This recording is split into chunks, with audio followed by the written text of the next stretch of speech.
Hi, my name is John. I'm the owner of Defender Imports. We're a veteran-owned business here in Colorado Springs. We specialize in the importation, restoration, and sale of classic Land Rover Defenders. We started as a side hustle in April 2019 while I was still in active duty in the Army. After separating in 2020, we became a full-time operation at the beginning of 2021. I've been a Land Rover enthusiast most of my life. I bought my first truck in 2006, and I've owned Land Rovers ever since. I'm very passionate about these vehicles, and we understand that owning a Defender, it's not just an experience, it's a lifestyle. So a little bit about the vehicles themselves.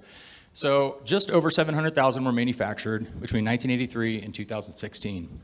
In that time, just over 7,000 were officially imported by Land Rover into the United States. So they're very rare, sought after, and expensive vehicles here in the US. And then lastly, they have a very rich history of adventure and exploration as utility vehicles around the world. So here's the customer problem. The vehicles are difficult to import.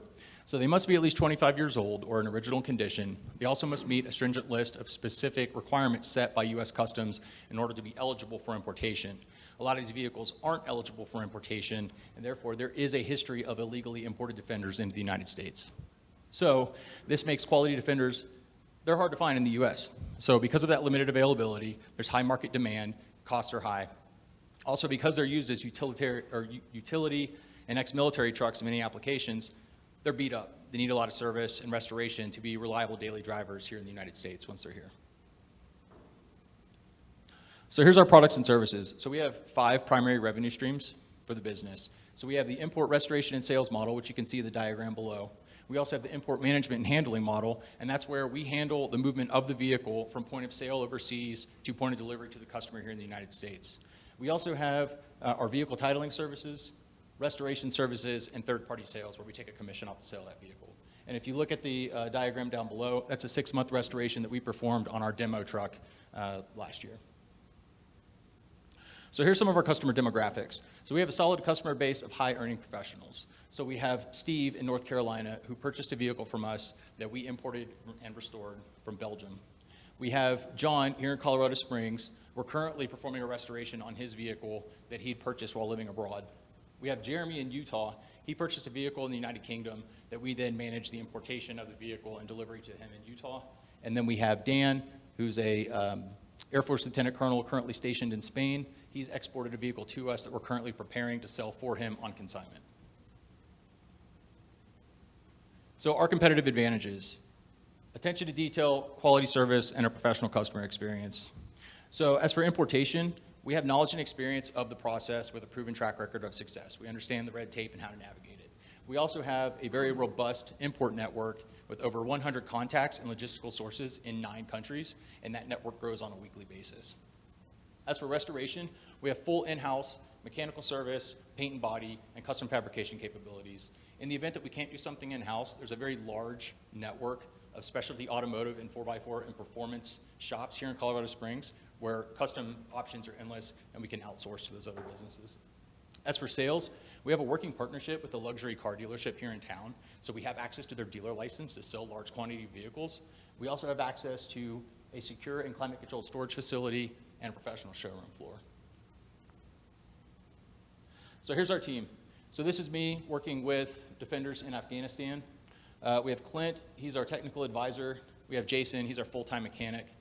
We have Sterling, he's in charge of our digital footprint. And then we have a new hire, Zane. He's a former Green Beret like myself, recently retired, so I'm very excited what he brings to the table. It's basically a carbon copy of myself, which is awesome.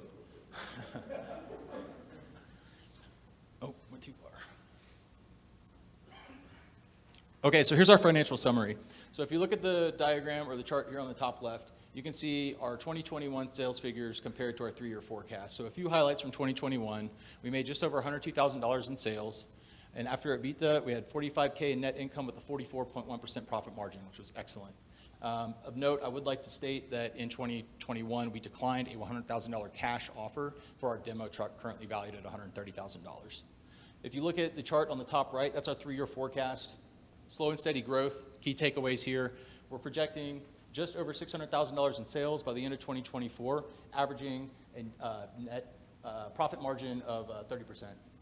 And 2022 figures, as of today, we have $68,000 in sales, $24K of that is net income with a 35.3 profit margin. This year we have received a $150,000 loan from the SBA that we've used to expand the business. We've expanded into a larger shop space. We've hired employees, and we're actively hiring more employees right now. And that's to meet customer demand and increase our op tempo. And then to date, I have over $200,000 of owner's equity into the business, so I'm very invested into this endeavor. So here's our revenue and growth strategy. If you look at the chart on the top left, key takeaway here, these are our revenue streams. If you look at the top two, those are our highest grossing revenue streams. While they're low volume, high return, they require a lot of time in order to accomplish and bring that stuff to market and sell it. Well, if you look at the two bottom revenue streams, those are our least grossing, but they're high volume, low return, but they require minimal time to manage. You can also manage them rather passively and manage multiple customers. So it's a nice supplementation to the larger grossing revenue streams. Key takeaway here is in order for us to achieve our growth strategy going forward, we're going to have to continue to expand into larger shop spaces, hire more employees to really address the higher grossing revenue streams going forward.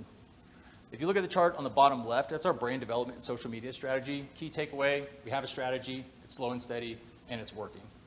And then the timeline down below, that's our 5-year strategic timeline with a $1 million sales goal by the end of 2025. Key takeaway here, we met our goal for 2021, we're meeting our goals for 2022. We're showing a pattern of success, and we're on glide path to achieve that goal by the end of 2025. Market opportunity. So there's a $10 billion North American off-road vehicle market, and Land Rover owns 40% market share. Key takeaway, they have brand notoriety in the United States. Why this is important? Land Rover reintroduced the new Defender in 2019, and they've sold more in the United States in 2 years than they did in the 7 years that they did in the mid to late 1990s. This is important because the popularity of this vehicle, we think, is going to continue to improve as they sell more vehicles here in the U.S. Land Rover is using the pedigree and history of the classic Defender as a capable adventure and off-road vehicle to help sell and give some more brand notoriety to the new Defender. We think that there will be some trickle-down effect of popularity of the classic, and it will increase demand, and we'll be able to import more vehicles.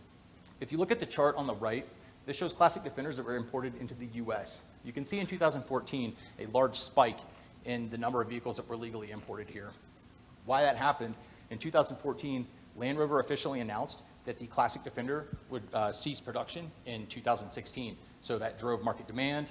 Enthusiasts and collectors wanted to purchase more. If we can start identifying more market trends like this, if we can start capitalizing on those trends and we can bring more products to market, we can shift and pivot our business to capitalize. And we've been able to identify a market trend for the classic Defender starting in 2023, as well as additional trends that we would like to capitalize with the new Defender going into 2023 and beyond. So what would we do with the $50K Torch Grant? It would generate $140,000 in sales for the business. What we'd like to do is take $20,000 and apply it to $20,000 each to 2 of the vehicles we currently have in our inventory. What that would do is it would increase the profit margin on those vehicles and generate an $80,000 profit margin, or I should say take-home profit for the business from the sale of those 2 vehicles. With the last $10,000, we'd like to apply it for research and development to start bringing some intellectual property to market with accessories for the new Defender. So we're currently on the wait list at the dealership for a 2023 Defender that should be arriving October or November of this year. And what we'd like to do is be an early adopter and start bringing products to market before the competition does. If the aftermarket is anything like what it is for the classic Defender, for the new Defender, it's going to be a booming market with longevity. So that concludes my presentation. I would just like to say thank you. I think that we're a great candidate for this grant, not only because we're a veteran-owned business and Colorado Springs has a large military and veteran community that we represent. I'm also a graduate of the UCCS Business School, and our business, I think, is a good reflection of the outdoor image that Colorado has, not only in the United States, but abroad. Thank you.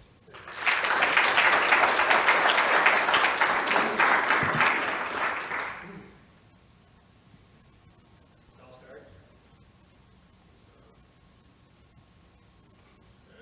All right. I guess that's good. Do you have a wait list for people saying We do, but we also have a vetting process. We have a lot of tire kickers. And so I have a lot of people that reach out, hey, I'm in. I spend a lot of time and energy searching, using my network of vetted and trusted sources, and then when it comes time to commit money, they ghost. So I've had this conversation with several people. How do I develop that vetting process? We do have a wait list, but as soon as you ask for money up front with a deposit, it separates about 90% of that wait list because just a lot of people just don't want to commit money. So you don't have anybody with money down right now? Well, with our current customer base, let's see, I have 3 customers with money down right now, that are currently paying on service that we're doing for them or that we are preparing to do for them. Kind of along with this thought here that Steve had, how concerned are you that, if this picks up, popularity increases, marketing goes well, that, with the limited availability of this product, that you have 20 or 30 people that have put money down and you're getting 2 to 5 vehicles, which is hard to get their marketing for customers, et cetera. How big of a concern is that for you? I can see with scalability of the business it being a concern, but right now, just because of the amount of time to bring one of these vehicles to market at the level of quality that we're bringing to the table, it still takes 6 to 12 months just to do a full proper restoration on one of these vehicles. And so that's part of our growth strategy. It's just slow and steady. And so right now, just with our current op tempo, we're able to produce 2 to 3 vehicles a year. And then we'll just have to slowly increase our shop space and hire on more employees just to meet that growth. So right now, demand is high, but we're in a good position because we're able to pick and choose who we want to do business with. And that was a really good piece of advice that was given to me early on was, hey, vet your customers because you don't want to end up 6 months down the road on a build with this guy and then he goes sideways on you. Then you find yourself in litigation and other issues. So yeah, we've got customer contracts and different things that have been reviewed by attorneys and things like that, just to ensure that we're covered when it comes to customers committing money or things like that. From a supply chain perspective, when you're doing restoration, I'm assuming parts for a Defender can be pretty difficult to get. Can you talk us through that piece? Yes. So it's a very interesting network of parts providers. So there are a few wholesale parts providers here in the United States that are easy to procure parts from, and they do most of the legwork with procuring parts from overseas. So they're bringing in multiple containers a month, and I have good lines with them. And I have wholesale business accounts with several of them. What's interesting too is because it's a very niche market. There's a large enthusiast community around the United States, and I've become very friendly with them, with several other Land Rover business owners, because I attend a lot of rallies, expos, and we go wheeling all day on the trails, and we hang out around the fire and talk shop. And so I've been able to develop some very good relationships. So if I need to make a phone call and say, hey, I'm looking for this part, do you have it? I've got more than a dozen guys across the country from Virginia to California that I can also get parts from as well. So while parts availability has been an issue over the last 2 years, especially with COVID and some of these supply chain issues, you just have to adapt and overcome, get creative.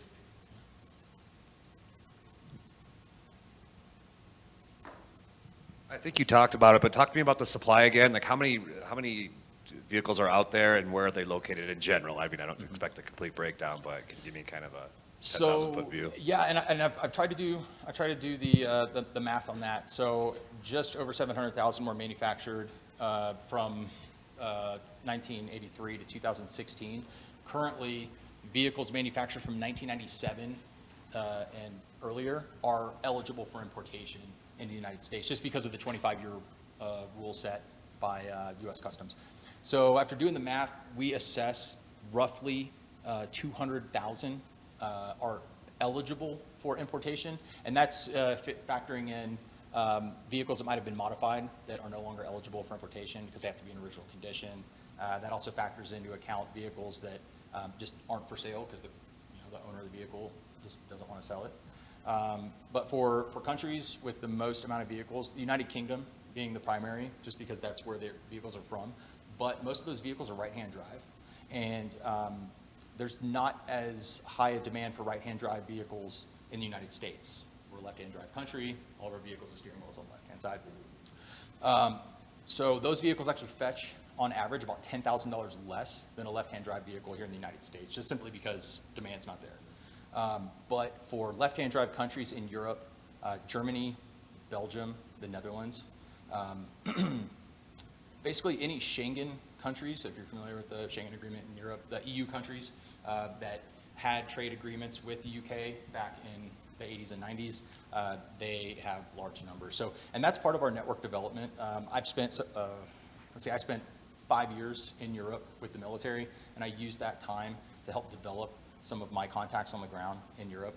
And I've also done a lot of research to figure out where some of those, where I could find the most trucks in the right country. So for Europe, we've got that figured out fairly well. I've started to look into Africa and to the Middle East as well, but we're still developing those networks right now.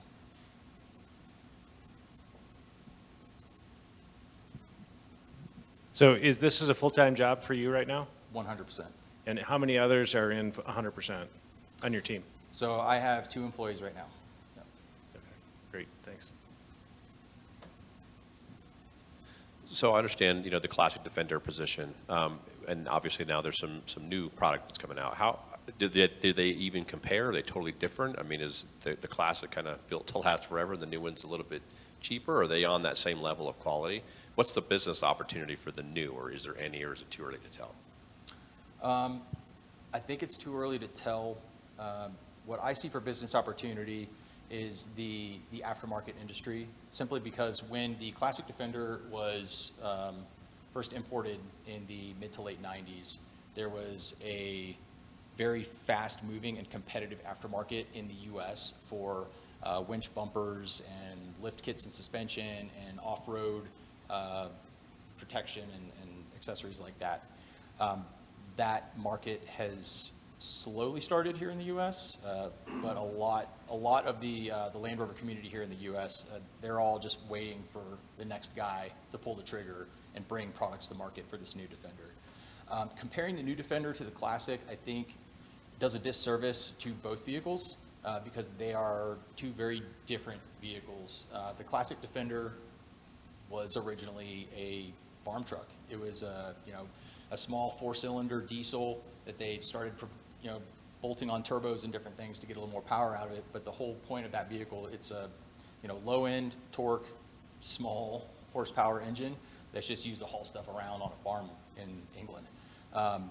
The new Defender is most definitely more of a, I'd hate to use the word soccer mom car because it's not quite, I wouldn't say it's that, but it's definitely on par with more of a roadworthy, road trippable, long distance travel vehicle, but it also has a lot of new technology that makes it very capable off-road that I think going forward with just the inception and then implementation of technology, especially in the automotive industry, just the adding of cameras and sensors and all this, I think it's going to fare well compared to the current competition here in the United States.